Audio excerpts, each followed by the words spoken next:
Welcome to the confessional. I just decided we gotta call a spade here and stop pretending that holing is as innocent and benign as it is. However, as you're now hopefully familiar with my mindful hedonism rules for the way that I engage with the world of perfumery, and not just that, I am permitting myself to still remain vibrantly active in the exploration of different houses, perfumes, notes, but it's meant to be a thoughtful and well-rehearsed activity. So let's see.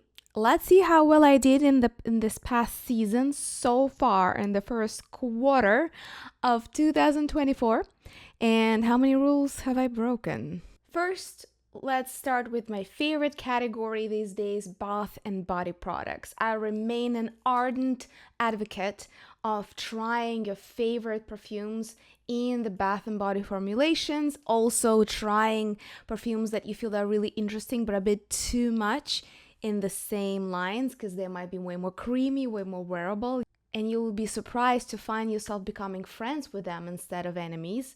Also, it's a much more affordable way to sample something really, really expensive if the perfume house does a good job and reformulating their fragrance formula into a different medium. I used up 2 shower gels, and according to my rule, use up 2, buy 1 if needed. I purchased myself a body lotion by Xerjoff Casamarati line. I already own a shower gel by them, and since I was running a little bit, I'm not running short, but just a little shorter than usual on body creams, I decided to splurge. The body lotion's called Mefisto. I am continuously intrigued by the Xerjoff house, but they have so many, and it's such a kind of gaudy Italianish gold with velvet, with, it's very nouveau riche, which I can appreciate, but not as often and is not as much as some other types of aesthetics. So Mefisto is supposed to be this herbaceous, more targeted toward men kind of perfume composition. And I already started using the Mefisto in its body lotion, and what I can say, amazing formulation for a body lotion. I cannot even detect a scent here. Maybe it's so well hidden that it's almost imperceptible, but this is the last I would expect from an Italian niche brand. Italian niche is kind of known for its vibrant, exploding, very vivacious compositions. So to get something from Casamarati and not be able to form any opinions, to me is new. And I must say that the shower gel that I have from them, Fior di Olivo, has the same properties. Incredibly silky, smooth, moisturizing formula in both. But the fragrance did not survive reformulation into these kind of mediums. So I don't know what to tell you. I recommend the formula for the body care. Amazing packaging. But you're not gonna learn anything about their fragrances this way. This is my second try, and I think I probably will cap it there. I don't think I'm making any progress this way with Casamarati Xerjoff. Now, this is gonna be a whole barrage of lilac. Some of you are getting worried that I just went kind of like posted and ghosted, told you about the note of the year, according to me and Fragrant and a lot of fragrance enthusiasts. 2024 is going to be florally about lilacs a lot. I did not forget about you guys. I was just slowly gathering my thoughts, and here are the fragrances that I decided to buy to explore and form opinions. So first and foremost, I wanted to make sure that I got a crowd favorite. A lot of people recommended that I get Jacques Fath. Jacques Fath, I think I'm saying it correctly. Lilac Exquis. And I have not considered this brand. I heard nothing about this brand. This is kind of like a revival of an old designer brand. Similarly, what's happening now with Schiaparelli, but more on the fashion side of things rather than perfume. So this is a way, I think, how the brand was brought back into the view. And again, to my demise and to my embarrassment, I found quite a few articles about Jacques Fath perfumes. A lot of people are big fans of them. So actually there is a loyal niche following of this niche. I would call it niche at this point because it's so little known and you will not find it in the department stores. So I was like, where was I? Was I living under a rock? So Lilac Exquis. First of all, packaging is a cardboard, but it's really well made, so quite giftable, appreciated. My biggest pet peeve is plastic packaging, because then I don't know what to do with those huge boxes. And I feel really bad about producing so much waste when plastic is involved. A large, rather simple bottles. I just wanted to say a few things about the brand because I'm so new to it, and I'm sure a lot of you also haven't tried it yet. High quality, simple packaging, but there are like a lot of details that I really appreciate. There is a star at the bottom. There is a glass indentations that says Jacques Fath Paris. There is an emblem. There is a magnetized lid that's very heavy, by the way, with also an emblem there. So there are a lot of quality markers on the packaging, which I really, really appreciate, considering that this is in the contemporary price market an affordable niche brand to consider. So many people were telling me you gotta try Lilac Exquis, and I did, guys. I listened. So I got the largest bottle they can have because I am most likely gonna be posting it on my olfactory shelves at melioraparfums.com, so you can try it too.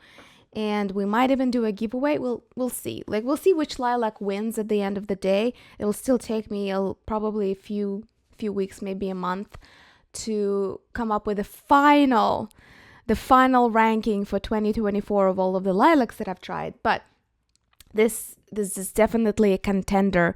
Imaginative but believable. That's the hard line for any niche brand to walk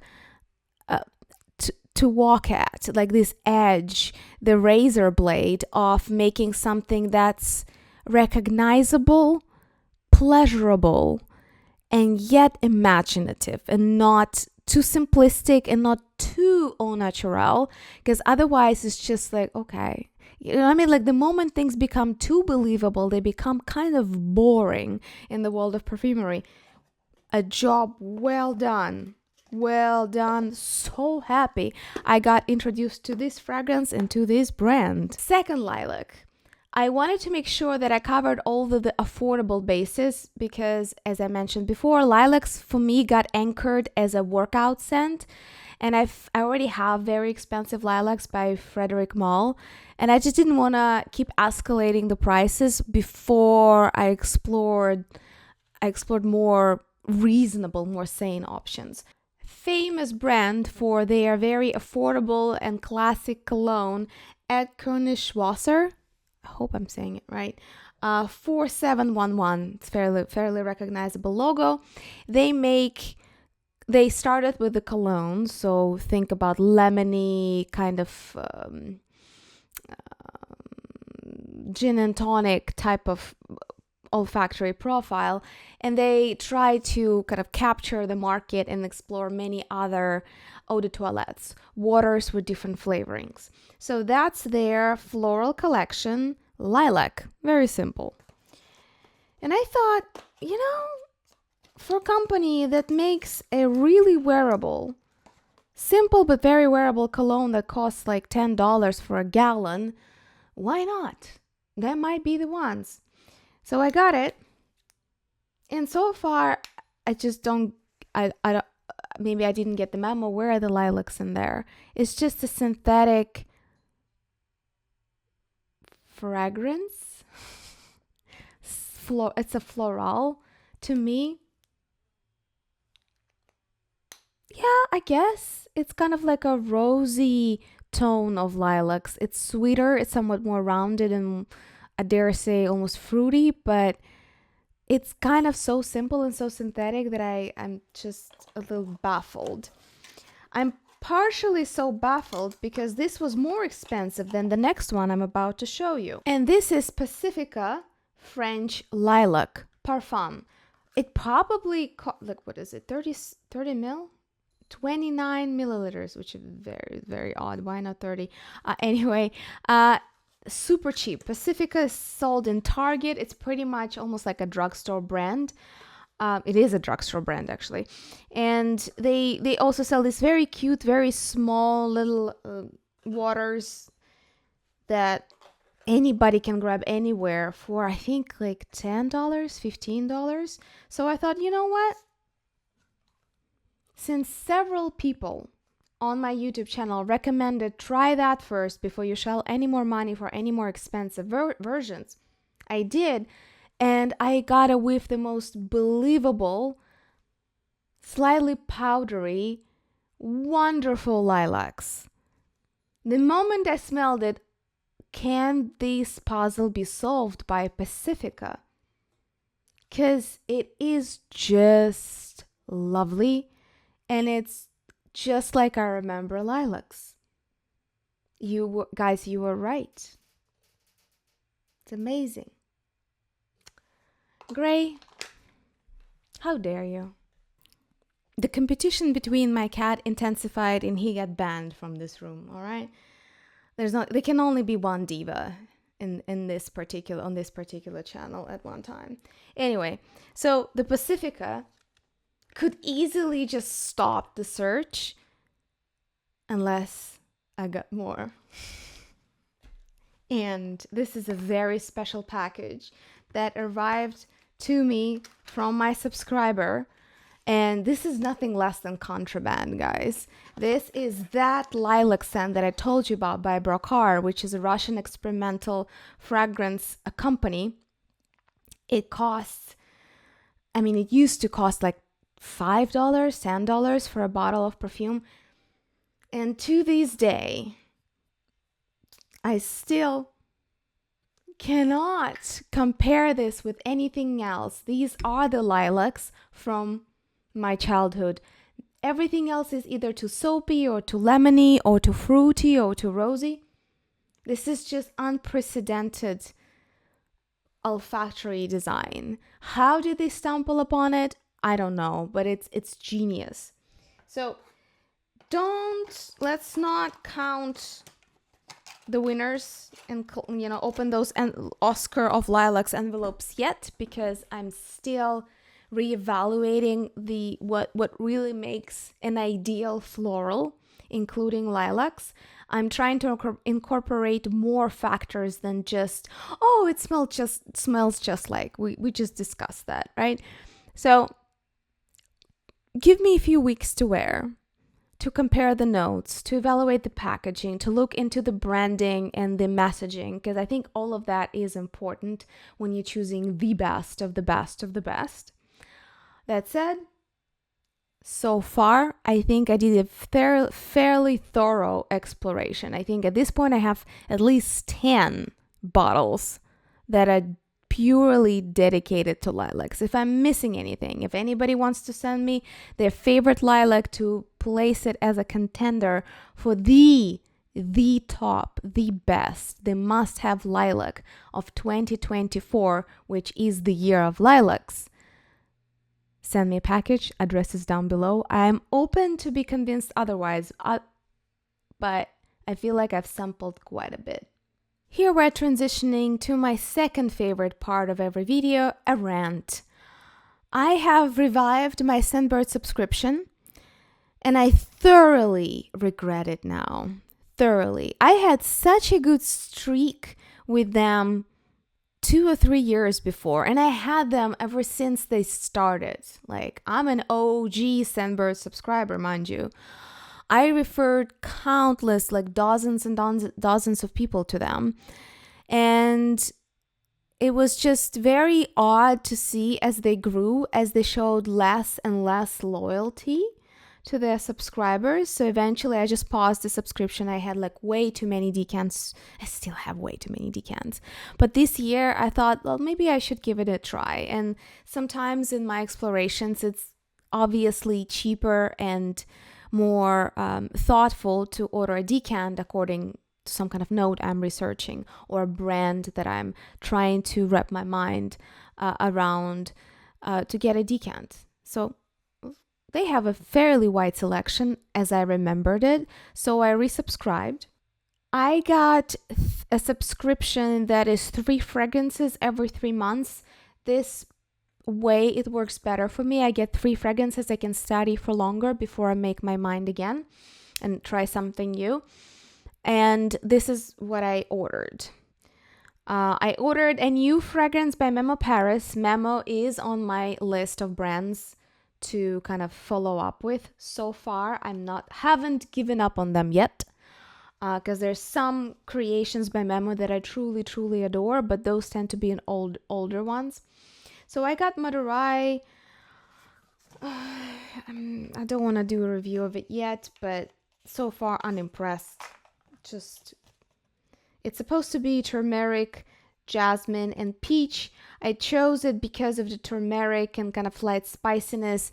As we talked about the notes of the year, it kind of coincided with this fresh ginger mint tea, jasmine tea kind of idea that, the theme that I'm exploring this year. And which marketing companies also claim is one of the trends of 2024. However, I'm just kind of with it right now. The second is a new release by Etat Libre d'Orange, another big favorite of mine. I have quite a collection. If you're curious, all the links down below. And this is Sur le Pont Mirabeau. And here we have pink pepper, figs, aquatic accord, Virginia cedarwood, sandalwood. I thought again, fresh coconutty minerals, also the trend of the year, the brand that I always want to kind of keep in touch with, not always, but at least for now. And again, so far, I'll wear them on my skin and try to find something to love about them. I'm sure maybe something will present itself, but not a love from the first whiff, that's for sure. And a repurchase, because I can't find the full-size bottle yet. It is Room 1015 Sweet Leaf. The most delightful marijuana with fresh grapefruit and some kind of like a minty peppery quality to it. I adore it for the mornings. I used up a full decant. I bought myself a replacement, and hopefully that will sustain me until I find a full-size bottle. So what's the problem, Maria? You might rightfully ask. And here it is. First of all, they repackaged their cases, which just fall apart spontaneously. And I don't understand what's so cool about the new design. Like, in order to move on from the old design, something has to be a big selling point for the new design. And I'm not finding that point here. They reformulated the bottles, which now look kind of more flimsy and cheapy, in my opinion. It's just all in all very odd, not the most elegant experience. Like, it doesn't look more expensive to me. Therefore, why did they go through this? I don't know. Also, they lost my package. Also, when they sent a replacement, it arrived broken. Also, when I was trying to talk to the customer service, they were offering apologies and no real help. Like what I mean? It's like we're so sorry that's happening to you. This is such an awful situation. And at this point, I guess, call me spoiled. I'm so used to, like, if my package is lost, just send a replacement. Like, Scentbird now is a big company. No, they made me wait like 3 weeks for them to figure it out. First, they sent me to figure it out by myself with a carrier, which was shocking to me. It's like, I have the same information that you do, is a tracking link. What else can I figure? Like, what am I supposed to sue the carrier? It was really bewilderingly disappointing experience that was showered with platitudes and lip service for how much they care and how little they actually do. Also, I discovered that their prices have gone up quite substantially, and most of the fragrances I would consider sampling through them would be way too expensive for me to try if it's just a decant. Especially, again, if it was like, I sometimes buy decants from friendly bloggers because I know this money goes straight to a pocket of somebody who cares, who makes you know what I mean? Like, it's like small business. I can completely understand it's in a way, it's a donation of me to the work that they do for the community and the joy that I get out of their content. I might as well get a decant from their shelf. But when it's a commercial company that's making profit and the prices are as expensive or sometimes even more expensive than the price for full-size bottle I can get on a gray market, that's kind of posing a question to me. It's like, you're getting greedy, Scentbird. You're getting greedy. I don't know. I'm curious, what is your experience with decanting services? What's the best in your opinion? Do you rely on any given service regularly, or do you just search for the cheapest decant of a perfume, of a specific fragrance you're looking for, and then just snatch that no matter where it is, Mercari, eBay, or whatever? Let me know, because I was kind of excited to get back with Scentbird, but they removed all the incentives. The price has gone up. I don't get the packaging. And the customer service was kind of a manipulative experience, meaning that there's a lot of soft speak and very little functional action by them. Here's to the juicy, the yummy, the happy stuff. I have purchased myself a backup of Tardes by Carner Barcelona. I already have a bottle. This I'm not going to open because this is a backup. And my rules with backups are that I'm allowed to buy backups of my favorite perfumes if I find a super affordable option, if I've given away a lot of my own decants, and also if it's been discontinued. So Tardes, as far as I know, is not discontinued. It was a fairly good price, and I've been giving it away like crazy. People love Tardes in real life. It's just such a cuddly scent. It's one of the best soft, just the softest almond souffle, just sprinkled with a sugar powder. It's such a lovely scent. Every time I wear it, people ask what it is. Everybody wants to give me a hug. It's one of those. It's a charmer. So I've been giving away, that's how I usually give away decants. Like, I have a decant of something that I love with me. I refresh it. Somebody notices, like, oh, what is it? I love it. I show them a little 2 ml or 5 ml decant bottle. They spray it on themselves. And if I see that the person is just plain in love with the scent, I just let them have it. And since we're on the subject of giving, for those of you who want to try the delightfulness of Tardes on your skin for a couple of weeks, which 5 ml should be just fine for, to make to have that love affair and make a decision whether you want a full-size bottle or not, the secret code is down below in the description for those lucky 5 who want it for a price of a latte. So, since I've been giving away Tardes a lot, I'm allowed to get myself a backup. And it's just probably one of my all-time favorites. This is a perfume that in a way defines my olfactory life, and it's been doing so for a number of years. And another backup that I got is Silhouette by Rouge Bunny Rouge. Rouge Bunny Rouge According to my modest, but still statistically significant website traffic statistics, is the most searched brand that people go to me for. Their black dark tails collection has been all discontinued to my knowledge, and you can kind of find some bottles here and there, but it's really non-trivial.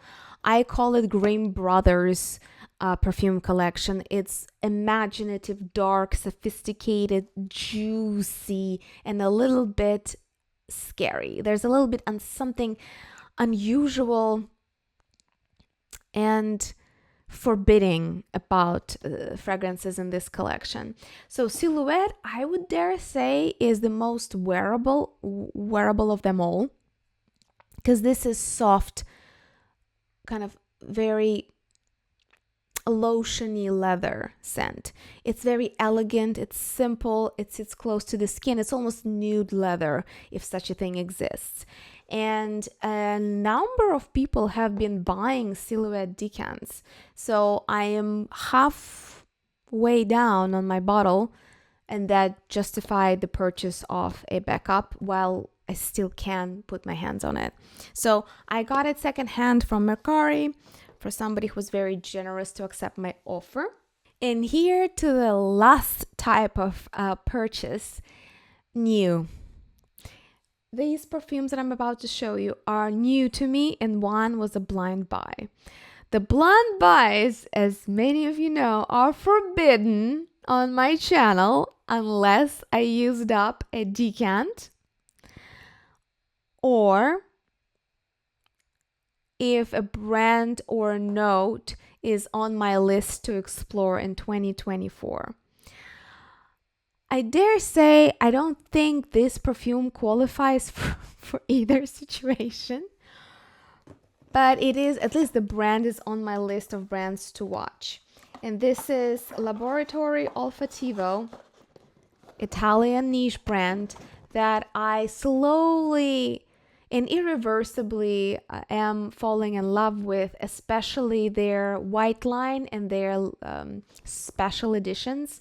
The yellow line, the Balliflora, is the most imaginative frangipani oceanic scent I've ever smelled. Just delightful.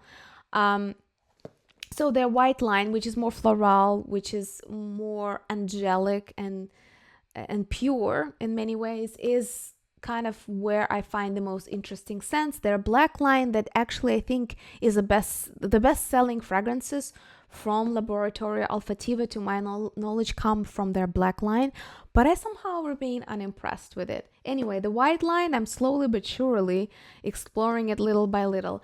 I have nowhere to try this, and it was on a decent sale, and the brand is on my list, so we will call it like a half-broken rule. Décou-Vert, that's the fragrance. Décou-Vert. It is just like their other scents. I had Milo, I have none. I tried, I really want Cosme. I'm dying for Cosme, but just can't find it. Décou-Vert is the most imaginatively delightful apple to my nose. Does it say that there are apples in there? No, but this is what I smell. To me, these are juicy, semi-sweet floral apples. And I've been searching for good apple fragrance for a while. There are many. Escada Joyful is probably the most affordable option, and I had it and I loved it, and I gave it away to a friend who loved it even more than I did. But Décou-Vert has this something quality that the whole white line by Laboratorio Olfattivo has that I just adore. Milo, Nan, and now Décou-Vert are my go-to morning fruity florals. The fruits here are not like shampoos. The florals are non-trivial and not beaten to death roses and jasmines.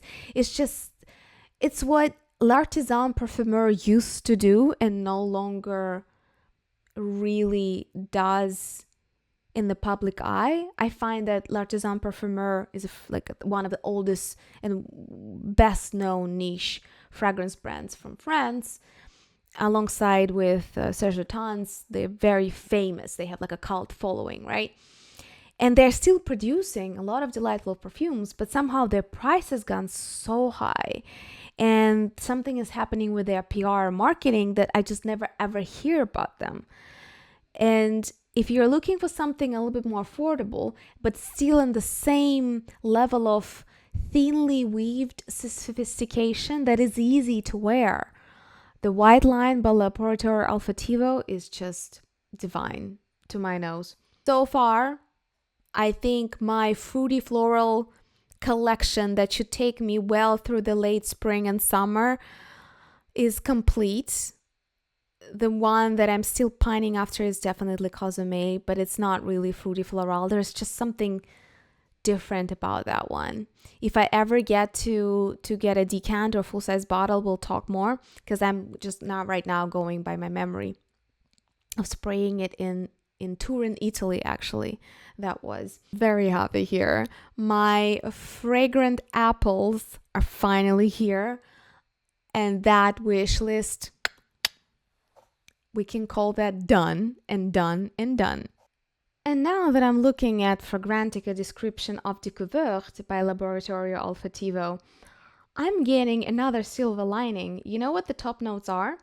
Green leaves, lily of the valley, magnolia, lilac, and jasmine, and then water notes, musk and oak moss. It is truly very flowy, delightfully florally, thinly weaved. I get apples though. Maybe it's the magnolia that, to me, magnolia always smells like lemon soap. Lily of the valley, lilac, they do share the same molecules in their headspace. Well, retroactively, I can claim that this was my lilac exploration, but we know it wasn't. I caved in. It was a halfway break of the rule, but not full way. I'll take that. And now, the main meal. I was hunting after this fragrance forever. It was nowhere to be found. The only place I found it was in 3 international airports. I'm sorry, I just can't fly across the ocean so I can try Guerlain Liu. Okay? So finally, one of the gray markets had it, and I said, and I snatched it. It's not common for me to pay that much money for a designer scent, not from a boutique line, not from a rare niche company, and pay for it more than $100. But in this case, I did, because I thought by the time I find it cheaper, my taste will change. You know, the kids will be born, grow up, go to college, get their own kids, buy their houses, and I will be in my grave. So I caved in. Apparently, this new reformulation by Guerlain of their very old and famous aldehydic fragrance called Liu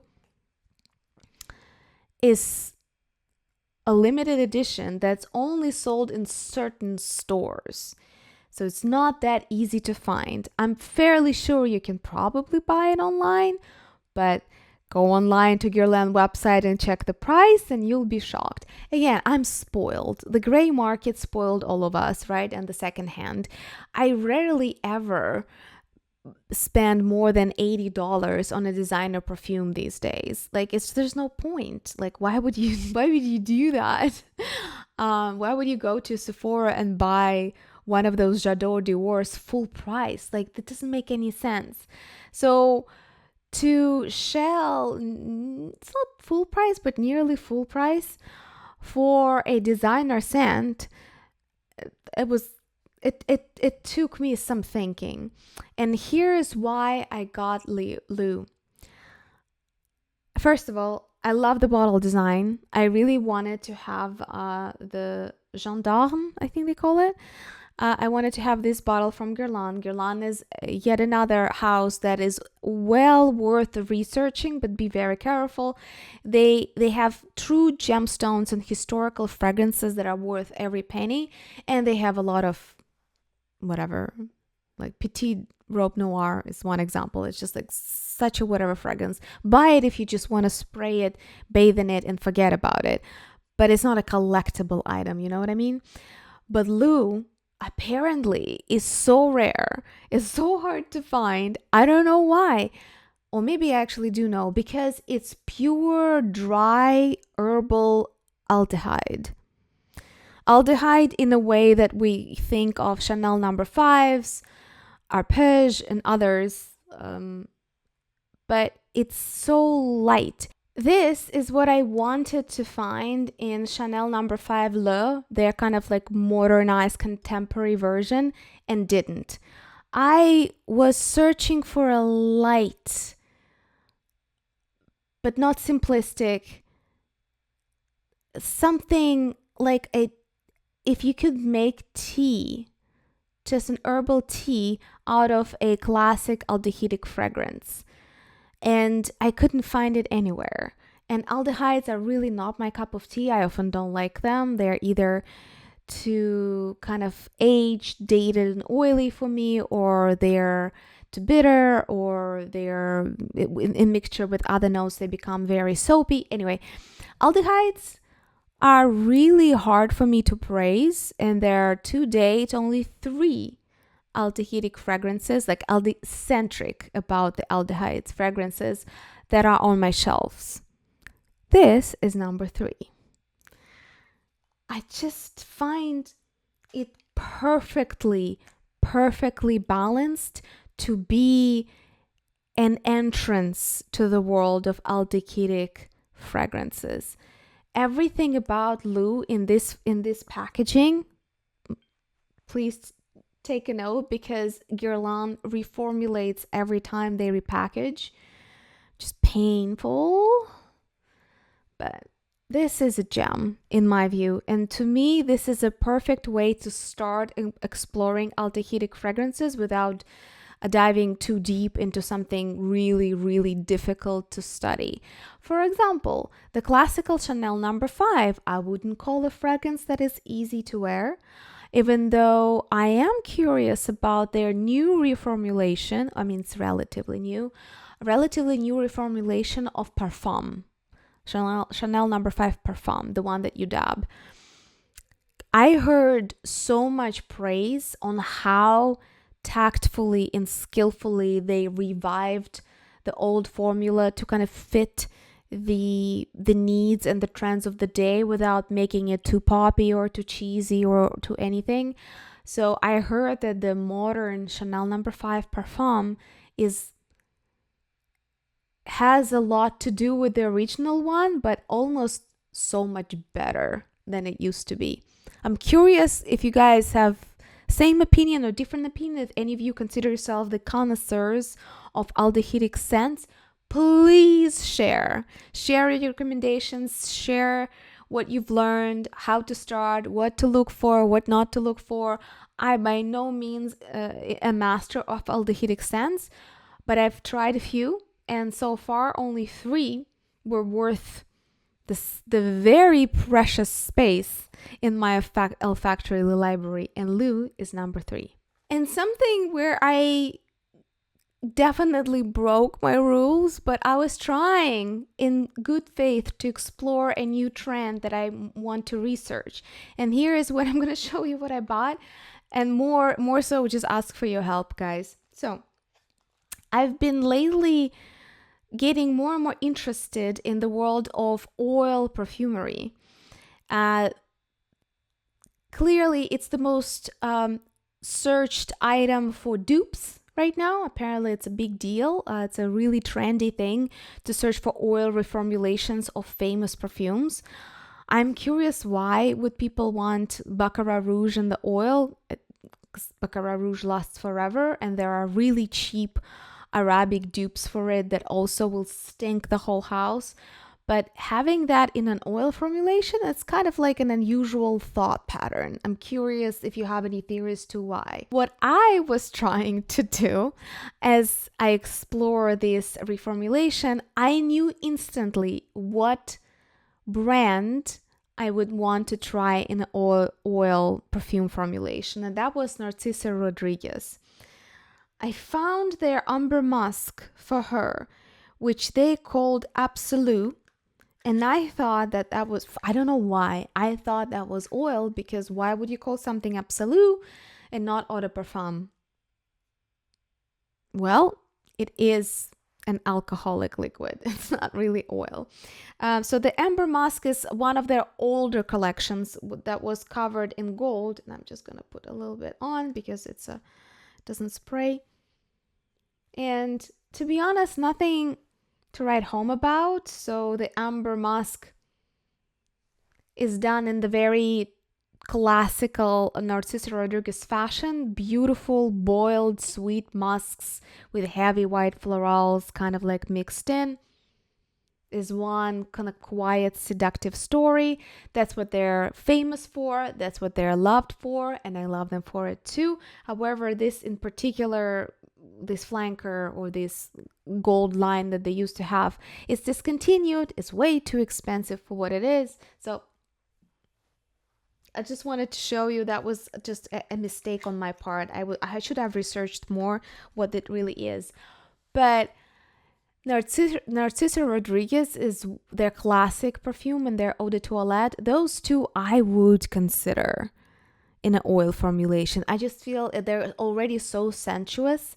And if you could make them into a nourishing, good oil base that also moisturizes your skin and just kind of lingers longer, that would be divine. That would be fabulous. I'm not sure if it's the most advisable thing to do in the tropical climate of Florida, but I am curious. And with that, here's my question to you. If you have tried all oil formulations of perfumes, share what you know. What do you recommend to read? Where do you recommend to sample? What's good, what's not so good? If you're open to it, please send me a few of your oil decants. And I'm super happy to send you, to do a switching decant kind of thing and send you something back that you want from my collection. If you have any recommendations of any kind, please let me know. I want to dive into this topic and I'm just looking for a guide. Essentially, I'm looking for an entrance. So that was a failed experiment. But we're going to finish with something truly stellar.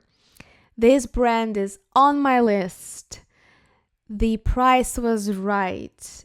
And the notes are just what I needed for this year. I got myself secondhand bottle of L'Heure 10 Hour by Cartier. This is the haute perfumery, high perfumery line that Mathilde Laurent creates as an in-house perfumer. And just throwing it out there, if anybody wants a Cartier brand history and perfume review, anyone, I could do it. I could totally do it. Just ask. So I've been eyeing their hours for a while, and every once in a while, when the opportunity presents itself, I mark a few targets and I patiently wait to see if I can get a better price. So the 10th hour is the tea from my childhood. We used to have a lot of blackcurrant growing in the kind of suburbs, and you would just break the branches and you brew the tea with the leaves, with the branches, with the berries themselves. So the blackcurrant in any form, to me, either reminds me of the blackcurrant preserves or of the blackcurrant tea, and like just herbal teas that you would mix mint, this, that, anything you could find pretty much in the villages. So this is such a dear memory to evoke, and it's such a bright, slightly tangy berry green fragrance. I know the hours are expensive and they're only getting expensive by the minute. Take note. If there is something that you really, really, really like from the L'Heure collection by Cartier, I dare say these are collectible items. They have the potential to become more expensive as the time goes by, and Cartier doesn't really advertise them very well. They really should, and they don't have that many samples either. That said, if they don't do it, I'll do it. You can get yourself a decant of several hours that I own by Cartier. I'll leave the links down below. So happy to get it. You will hear more about it in kind of thematic videos where we'll talk about tea related fragrances, morning and green related fragrances. I'm still familiarizing myself with the number 10, but so far, so amazing. It is quite a stunner. And with that, we're finally getting to the end of this endless confessional. I hope you enjoyed it. I hope you had time to write me a few comments with advice or share your impressions of these perfumes or brands or any trends that we've discussed herein. And if you haven't, here is a groovy outro song for our channel. So you have plenty of time to click on those like and subscribe buttons and write your comments down below, because I'm not so patiently waiting for you to leave them. I love reading your comments. It's not rare for the comments to be better and deeper and more knowledgeable than the content itself. So thank you so much for everyone who drops in a line, who shares the videos on the social media and lets me know that you enjoy them. It really, really makes a difference in my heart. Thank you so much for watching. Enjoy the outro, and I'll see you in the next one. Hey there, you've reached the end, but don't just depart. Hit like, subscribe, it's a way to take part. Your support, your love, it's an art. Together we grow, play our part in this job. It's more than a clip, it's a bridge, a connection, no way to sustain. To fuel this direction, each like, each sub. A show perfection, we're in this together, seeking perfection. Like and subscribe, be the vibe, keep us alive. In this digital sea, it's how we fly. Your support is the core, the drive. In this world of content, we're the prototype. Donations, contributions that keep the lights on.